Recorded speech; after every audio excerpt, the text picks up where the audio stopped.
Hello everyone, कैसे हो सब। आई होप आप लोगों की तैयारी अच्छी चल रही होगी। सीजीएल 2024 के फॉर्म्स निकलने ही वाले हैं और जैसा आप लोगों ने देखा होगा इस साल कितनी भयंकर गर्मी पड़ी है। तो इस चीज़ को हमेशा याद रखना। आपने देखा होगा कितने ठेले वाले, रिक्शा वाले या मज़दूर जिन्हें धूप में काम करना पड़ता है, कितनी टफ लाइफ रही होगी। अगर आप सीजीएल 2024 का अटैम्प्ट दे रहे हो तो आप लक्की हो और शुक्रिया अदा करो भगवान का, अपने पेरेंट्स का, कि आप लोगों के पास एक मौका है कि आप एक सरकारी दफ्तर में एसी के नीचे बैठ के काम कर सकते हो। इनफैक्ट आप किसी अच्छी प्राइवेट कंपनी में भी काफ़ी ग्रो कर सकते हो, क्योंकि आज के टाइम में आपको पता है जितनी ग्रोथ प्राइवेट में है इतनी आपको कभी सरकारी नौकरी में नहीं मिलेगी।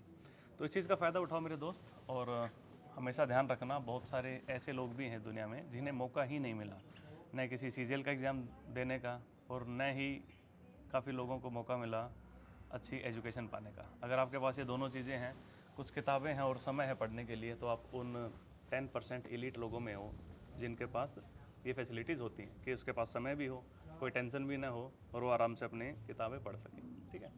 फिलहाल आप देख सकते हो पीछे यहाँ पे कुछ बच्चे बैठ के पढ़ रहे हैं, 10वीं के 12वीं के बच्चे हैं। आगे आगे आप देखोगे यही बच्चे कुछ 3-4 सालों के बाद फिर सीजीएल के अंदर भी एंटर हो जाएंगे। और अभी जो नेक्स्ट लॉट आएगा सीजीएल का, वो लिटरली बहुत ही मतलब अच्छा इंटेलेक्चुअल लॉट आने वाला है। क्योंकि एक टाइम था अभी जब कुछ सालों पहले एक आध सब्जेक्ट पढ़ के आपका सीजीएल का एग्ज़ाम निकल जाता था, but now gone are the times. अब आपके हर एक सब्जेक्ट पे अच्छे से पकड़ होनी चाहिए और आप कोई भी टॉपिक छोड़ नहीं सकते। इनफैक्ट अभी जो सीजीएल 2024 जो बच्चे फर्स्ट टाइम देंगे, वो ये बात हमेशा ध्यान रखना कि आप लोगों के साथ सीजीएल 2023, 2022, 2021 के जो धुरंधर टॉपर्स थे वो भी काफ़ी रिपीट मारेंगे। तो उन बच्चों में से आपको अपनी एक सीट निकालनी होगी, तो उसके लिए मेहनत तो करनी पड़ेगी। ऐसे नहीं हुआ कि 2-4 घंटे पढ़ लिया या एक आधा टॉपिक छोड़ दिया यूँ करके सिलेक्शन हो जाए, नहीं। अब कंपटीशन बहुत टफ हो चुका है। चलो इन बच्चों का थोड़ा मैं नॉलेज चेक करता हूँ। मैं भी इन्हें जानता नहीं हूँ किसी को, वैसे बस देखा इन्हें, किसी का नाम नहीं पता, किसी का लेवल नहीं पता, किसको कितना आता है। Let's check. सीजीएल का कोई क्वेश्चन पूछ के देखते हैं इन बच्चों को कितने आते हैं। हाँ मेरे साथ।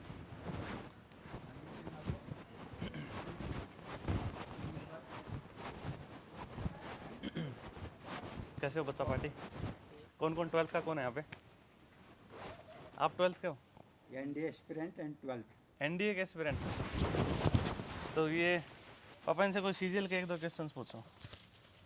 एसएससी सीजीएल की जीके के कोई क्वेश्चंस देखते हैं क्या लेवल है यहाँ पे बच्चों का। Okay. What is the formula of ammonia? Anyone? NH3. NH3. Okay. What is the chemical formula of sugar? यानी sucrose, sugar cane. C C12 H22 C12H22 O11. O11. What is the chemical formula for sodium hydroxide? Sodium NaOH. NaOH. तो मैं random try करता हूँ।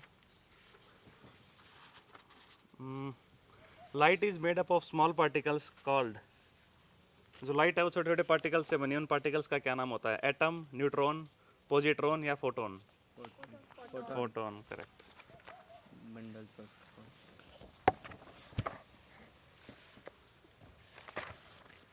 Okay. An acidic solution has pH value of acidic solution का less than less than 7। 7. Which acid is found in tomato? Acid. Oxalic. Our body works within the pH range 7. 8. ये अभी NDA 2024 first batch में आया था.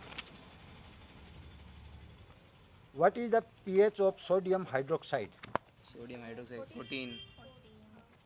40. Sodium hydroxide 14 होता है. 14. Base changes the color of red litmus to Blue. blue. What is the chemical formula for alcohol? ये guys आप देख सकते हो 6 से लेकर 12 तक के एनसीईआरटी के जितने भी क्वेश्चंस हैं साइंस साइड के ना, साइंस के 6 से लेकर 10 तक के सभी क्वेश्चंस का यहाँ पे जो है ना लगभग 2200 प्लस क्वेश्चंस हैं, 2350 एमसीक्यूज विद आंसर्स।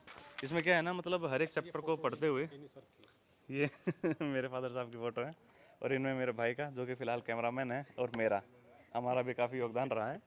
तो देखो ये बुक ना बेसिकली इसकी स्पेशलिटी क्या है, ये कहीं से भी एग्जैक्टली कॉपी पेस्ट नहीं है ना। हर एक चैप्टर को खुद से पढ़ते हुए, जैसे मेरे पापा इतने टाइम से ट्यूशन पढ़ाते हैं, तो 6 से लेकर 10 तक के साइंस को तो कई बार लपेटा गया है।